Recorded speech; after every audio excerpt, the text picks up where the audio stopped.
Hey guys, my name's Sam and welcome to Prepmedic. In this week's video, I'm doing an update of my summer off-duty everyday carry.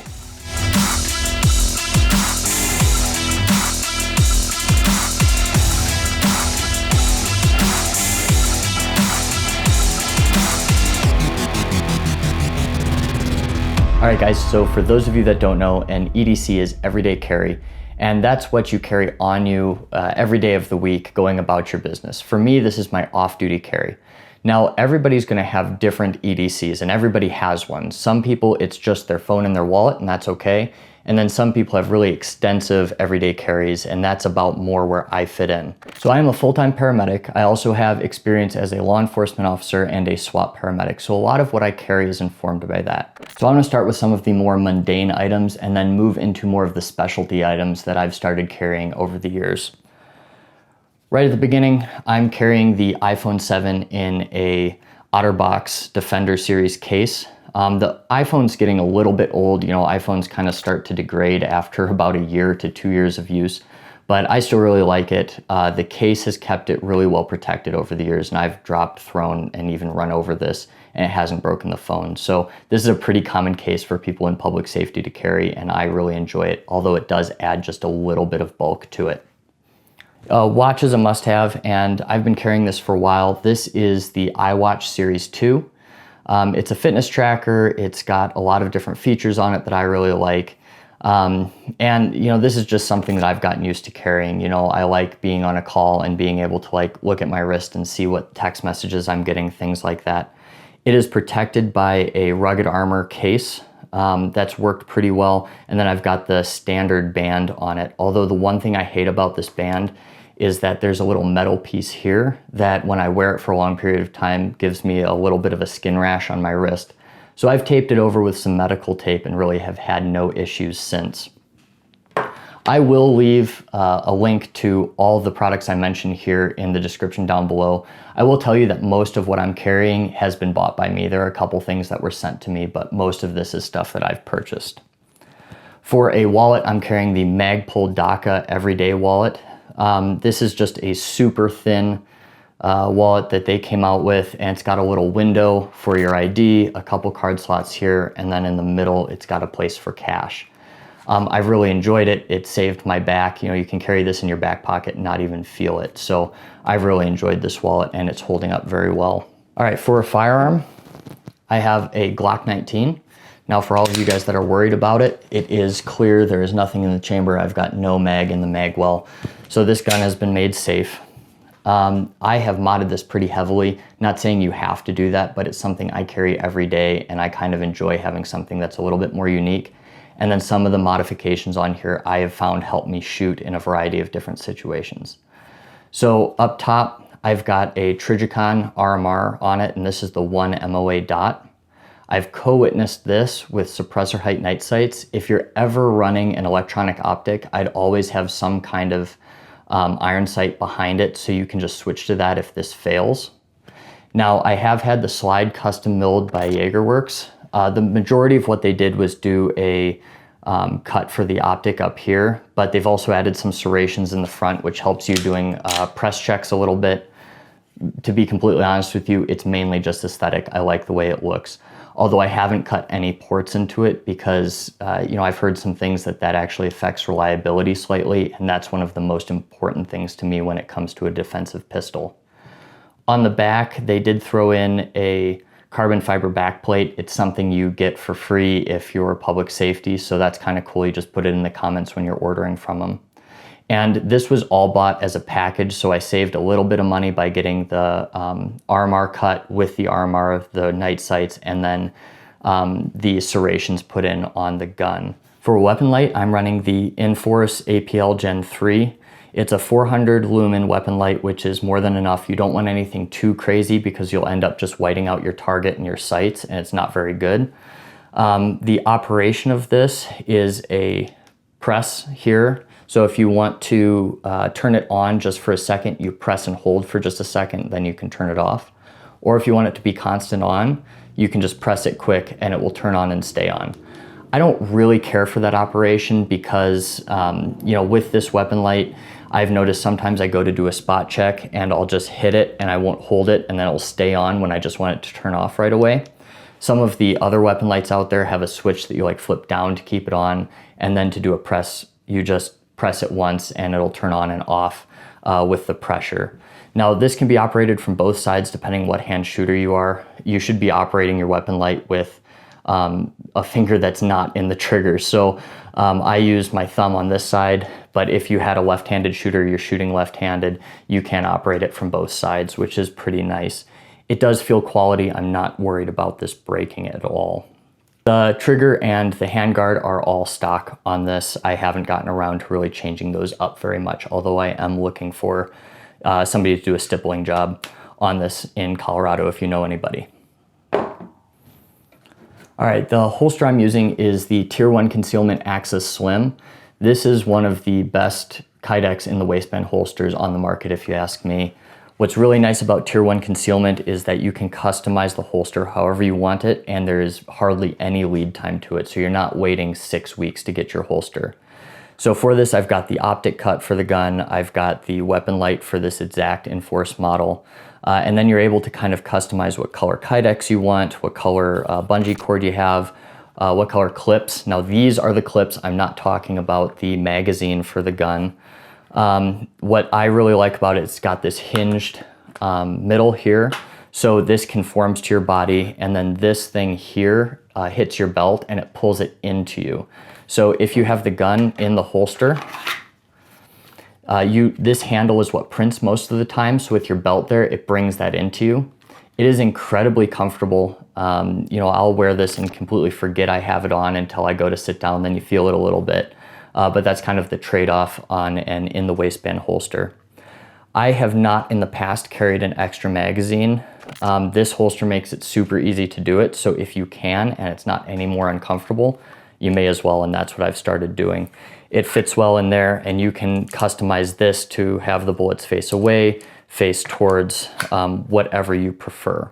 The bungee in the middle, you can take this off and run this as just the gun if you really wanted. But really when you put this on, you're gonna not really notice any difference with or without this. So I keep it on. The two clips here are really nice because it keeps the gun centered and it keeps it in the same place every time you go to draw. So you don't have a gun that's kind of tilting or canting with just the one clip on it.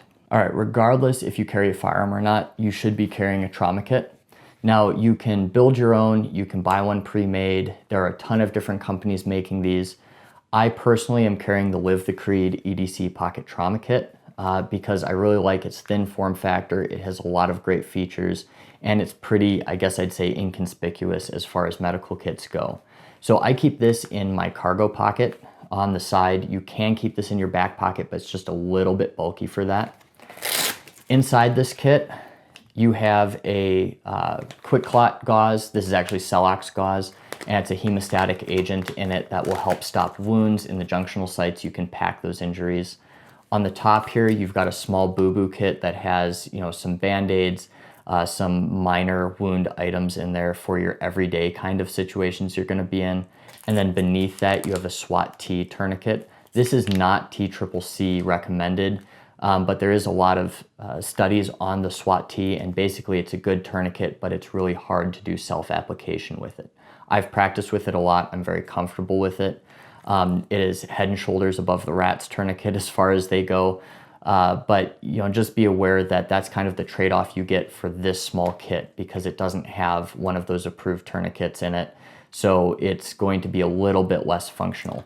Now, for those of you that say, well, you need some kind of trauma bandage in here, the nice thing about the SWAT T is it can double as that. So you can take your Celox gauze, pack the wound, and then wrap the SWAT T over that as a pressure bandage. It kind of works as both and saves you some space. The kit itself is solid. You know, I've been running this for probably 6 months or so. Besides a little bit of lint buildup from my pocket, you know, it's not breaking, the stitching's good, and I've really enjoyed this trauma kit. So this is one option. I know Dark Angel Medical has one, and then there's a couple other companies that have pocket trauma kits. So get what works for you. All right, for a flashlight, I'm carrying the Olight S1R Baton 2. This was sent to me, but I really like this flashlight. It is 1,000 lumens. Has a bunch of different brightness settings on it. It's pretty easy to adjust. Has a battery indicator there, and basically can be carried anywhere. I'll carry this kind of with the belt clip here in my pocket, so I can reach it easily. This is just a utility item. You know, for me, I've found that flashlights are super useful in a variety of different situations, whether it's finding your keys or, you know, when you get home, just finding the light switch. So I would highly recommend this flashlight. One of the really nice things about it is it is rechargeable. So you have kind of an iWatch style charger. It's just a magnetic switch that goes right onto it. I'll charge it on my nightstand every couple weeks, and I find that to be enough with it. Plenty bright for everything you need it to do, and you know, I've really had no issues. So this is a solid light. I'd recommend you pick one up if you're in the market for one. For a blade, I'm carrying the Spyderco Tenacious. This is not one of their most expensive knives. I think it's 50 bucks. It's made in China. That being said, I found it to be a quality knife. It's solid, it's sharp, it can be sharpened easily. I carry this in the opposite pocket of my flashlight with the pocket clip here. One thing I have noticed with this is that this is starting to bend out because I've caught it on a chair a couple times. So I'm gonna have to like take this off and bend it back down into place. All in all, solid knife, and I wanna make something really clear. This is not a self-defense item for me. I could not fight with a knife to save my life, literally.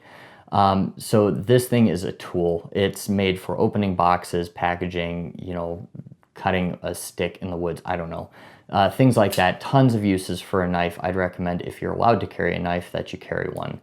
Nothing special about this though. It has no spring-assisted opening, but it locks out pretty solidly. For sunglasses, I'm carrying the Oakley Flak 2.0s. There's nothing really special about these. They're polarized. I think they look okay, but you know, they're not ballistic lenses or anything like that. They do have their prism lenses on them, and they are polarized. So you get some functionality out of that, reducing some glare. But all in all, I picked these up because they offer a discount to first responders. So you can get these for quite a lot of money off if you are a professional in the first responder realm. Just one quick ancillary item. For a belt for concealed carry, this is super important that you get a belt that works well for you. I've been carrying the Core Essentials EDC belt for a while. I still like it. I did a review on it, but one thing I've noticed with this, it is a tracked belt, so you have a track on the back and you can do really fine adjustments, which is super nice. But as I go, it's getting these little warps in it here. From the top liner and the bottom liner, they are almost like separating. And then what that causes is if I'm not wearing it with a gun and I have to pull it a little bit tighter, it's hard to get past that point. So that's a little bit annoying there. It's still holding up well in all other aspects, but you do have some of that warping there. It does hold my gun really, really stable. You know, it's not flexing a whole lot, and it is very comfortable. So there are pros and cons to that, but I might be switching to something else in the future with it. One thing I want to talk about with all of this stuff is that this seems like a ton of gear. You know, most of this stuff, however, is just put on at the beginning of the day and forget about it. You know, it's not all going in one pocket, so it's being kind of distributed over my entire body, so it's not like one pocket gets bulged out to the side like super bad or anything like that. I do like to keep a low profile. Now I know what you're gonna say, hey, you've got a YouTube subscriber count of, you know, 80,000 and climbing.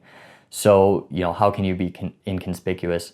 The world population is to a point where 80-some thousand subscribers, even if I get 1 million views on this video, the chances that somebody actually recognizes me in public and then 2 is out to do malicious harm to me is very, very small. So I am still inconspicuous even with this YouTube following, and that's a risk I'm willing to take. So like I said, this is all stuff that conceals very well around my body. You know, I'm not out there wearing, you know, military clothing or anything super crazy. You know, I'm not up with the latest trends, so maybe, you know, some of the newer fashion out there, you know, you wouldn't be able to conceal all of this, but everybody needs to find an EDC that works for them and go with that, because, you know, everybody's needs are a little bit differently.